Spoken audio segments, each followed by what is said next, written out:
at That these wasn't things. open, so. Oh, well, that's They too didn't say bad. it. Yeah. This is just tiny spoons.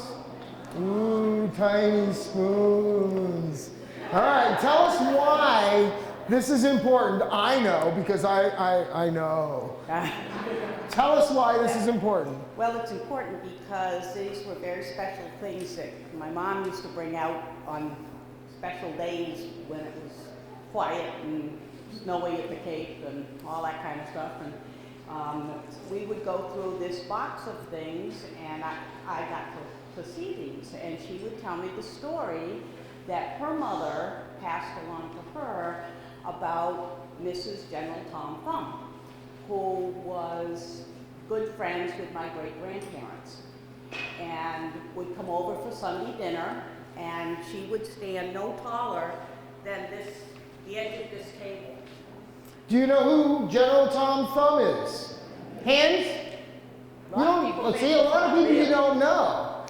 Yeah, a lot of people think he's not real. He was a real midget, and he was born in Bridgeport, Connecticut, and his first wife was Lavinia Bump, and she was from Middleborough, Massachusetts. And these Demitasse spoons were given to my grandmother for her wedding from Mrs. Well, at that point she was, Tom Thumb died at age 45, and she was now in her second marriage to Count McGree. Yep. And so she was Countess McGree at that point. And I have a letter that she sent to my grandparents in 1905 saying how sorry she was not going to be able to attend the wedding, but that the Demitasse, and I have the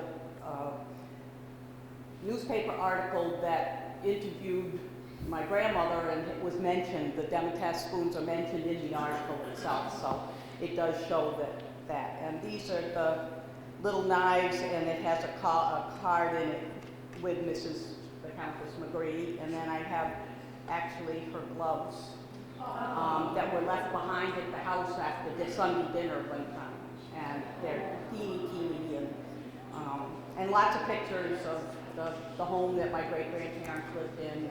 And so photographs. And a photograph of my great-grandparents with Lavinia and her husband, Count McGree, and his brother. I forget what his first name was, but anyway, of my great-grandparents, yeah. Okay, so now what do you think of this, huh? Okay, so let's talk about several levels of this. This is your family, Yes. So we're going to talk about insurance value. Okay, because that's really important. These are historical artifacts of great import. And they've never. These are from P.T. Barnum. Tom Thumb was found by P.T. Barnum and made into a star.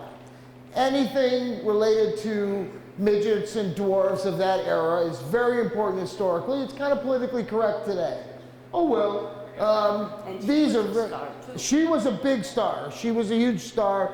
After she was married. I mean, realistically, she was an okay star, but marrying Tom Thumb elevated her status. Yes.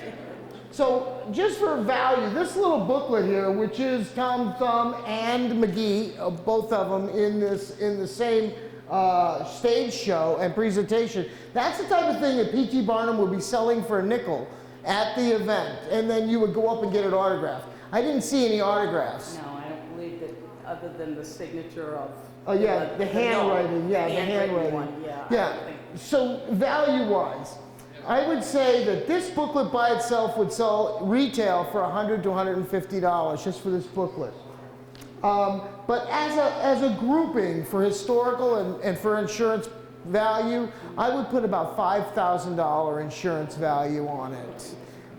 Just the gloves alone could bring $1,000. The letters, everything as a group is easily insurable at $5,000. They couldn't replace it for $5,000, but that's the kind of price. And maybe I should go into the insurance thing right now. Anybody here work for an insurance company? I just have to do a disclaimer just in case I get beat up on the way out of here. Insurance companies work to make a profit. Their people that work for them are called adjusters. When something tragic happens to yourself, they send a person out who is so friendly, they want to do everything to help you. They want to do everything they can to help you except for pay you what it's worth. But because their job is to pay as little as possible. They're not mean, they're not bad people. Their job is to do that. So they beat you up, they stretch you out, they'll take forever to pay you for anything. So when you get your insurance policy written up with something like this, it's very important that you do your own busy work. Take pictures of it, write it down, keep records of it all, and then if it's something valuable like this that cannot be replaced, you get a written appraisal from an accredited appraiser who says it's worth this much money should it be burned up in a fire. And therefore, they have that in advance, and they can't contest that as easily as they can say, oh no, look good to me, you know. So your whole collection here needs to be photographed, even scanned in for your own protection, and then keep it in the dark so that it doesn't get sun faded or any more, you know, damage that it has. Newspaper falls apart, even leather will eventually fall apart. So you just got to take good care of all this stuff. It's a real treasure. Thank you. Thank you. Is there a price that you can give me just on the spoons? Well, the spoons, if they were sterling, They are they'd be the sterling. weight, okay? There's no really extra value over the weight in these, except for the historical import of it being, so value-wise, that set would be probably $150, maybe $150. But being from Livonia, Thumb, McGree, it's probably $400, $500, you know, in that difference. Wow, thank you. Thank you so much. Do you do appraisal? I do written appraisals, yes I do. And cards somewhere? yeah, my cards are right here. Anybody's welcome to pick them up on the way in and out. so much. And thank you so much. Hello, that was wild.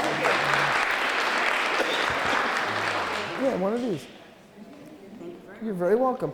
All right, let's move on to breakable things. Did somebody bring a couple of plates? Hi, was there more of your stuff on there? Okay, the what's that? Oh, the picture frame. Isn't that perfect to do right now? All right, come on up here. Aloha, what's your name? Kathy. Thank you, getting better. And where'd you get this frame? Actually, I got it at a flea market on the Common about 50 years ago. And what did you pay for it? Oh, I don't remember, maybe 30 bucks. Wow, 30 whole dollars. Do you feel like you got ripped off? No, because I've enjoyed it and I've had it in my living room for years, and we had a picture in it that I really liked, so. Okay, so let me tell you a little about these frames. It's made in the early 20th century. It's not earlier than that. So that's the difference in the timeline. If it's, you know, 1700s frame with the plaster hand carved and a whole different world than these modern ones, which are made from molded pieces and things like that. But it's in excellent condition, hasn't been chipped up and banged up yet. So you have to be real careful with it. So in many cases, these frames end up with really ugly paintings, really ugly art. So, you know. It did. Oh, see, I was right, psychic, huh? And I gave it to my neighbor because I hated the picture, and it was worth $200. He said, do you want it back? I said, no, I don't like it. You can have it. Art is speculative, but the frame, I would say, is probably worth $400. Okay. All right. Okay? So that's a good one. Yeah. $30 to $400 only took 50 years. Not bad. All right, let's talk about your plates. There's a whole set of blue plates like this, and some of them have like Martha Washington and George on them, and so I just brought a couple of them.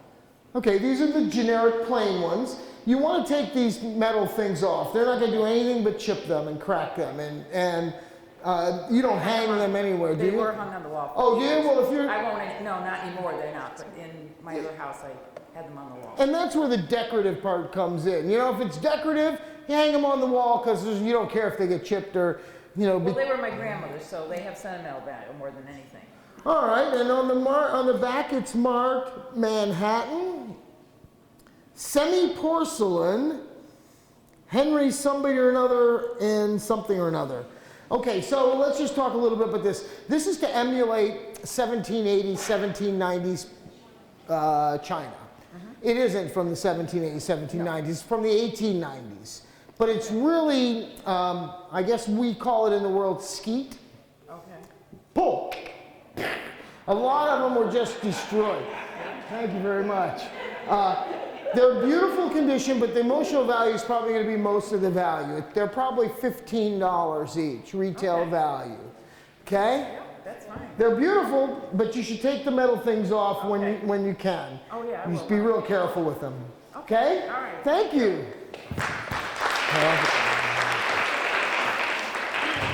I'll just leave that there. Yeah. All right, thank you. All right, who brought this? Okay. Any more of yours? Which one's yours? Am I doing okay? Yeah. You guys having fun so far? All right. Well, let's show the kids out here what we've got. What's your name? Judy. Excellent. All right, you brought us some dolls. Where'd you get these? My mother's been collecting dolls since the 30s, and I probably have like 200 different ones, so I brought 2 in today. Okay, and these look like international dolls. This one right here has got a mark for Ireland. So these are international dolls, often sold as tourist attraction things. You She buy. said World's Fair. She Wor- picked up some. Which World's Fair? Well, I don't know what it says. Oh yeah, it says right there, Northampton Fair, 1939. Now that's probably a local fair, not the World's Well, I Fair, have but. some that says World. Oh, you do? Yeah. Oh, World's In Fair New is York. good. 1939 New York World's Fair is very good, makes the doll worth more. Okay. Okay? What's this one say? A native of Haiti. It's an artist signed doll. You actually got the name of the artist listed on there. So this is what we call folk art, because some folk made it. Anything can be folk art. You can make folk art. Folk art isn't determined by some museum or some expert. Folk art is because somebody put their heart into it, put their hands to it, and actually did it. And that's what that is. It's kind of like a generic looking thing, but it's from Haiti. She's in Haiti costume. And I would say that the value on each of these dolls is around $50 to $60 retail. And where did you get this? My mother, Bohemian Glassware, she told me it was. I had it for 45 years. Yeah, it's large. Now that's not bad in the case of That's nice. smaller is better, but it is almost a vase. But it's still a vase. It's very decorative in a weird Bohemian Czechoslovakian glass way, you know, and that's okay because that's what they're looking for. They're looking for the odd shapes. That it's not, boring. It's very much, variety of shapes and patterns throughout. And I would say in a regular antique shop, it'd probably be priced at $40 to $60. Okay, any other questions? I'm going to go home and look for more. Yeah, okay, thank you so much.